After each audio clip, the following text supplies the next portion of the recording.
Okey, ni Mercedes W204 Steering lock dia kadang-kadang boleh, kadang-kadang tak boleh.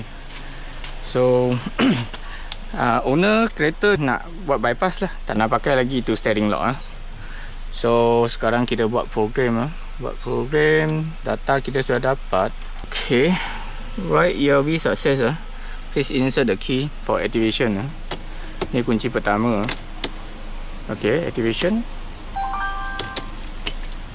Second. Okey dah boleh hidup Sekarang sudah tak ada pakai steering lock. Ni second key dia pun kena buat activation juga. Activation pertama kali. Okey, terus dia boleh start Apa yang kita pakai ni? Ini adalah nama emulator. Kalau sekarang saya bukakan kan, tak ada pasang, dia tak boleh hidup punya. Kosong.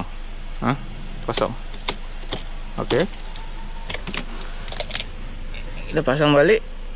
Ni ELV kena program punya. Kalau beli baru pasang tak boleh pakai. Lepas program baru boleh. So, ni kira sudah settle dah. W204 steering lock bypass success, siap.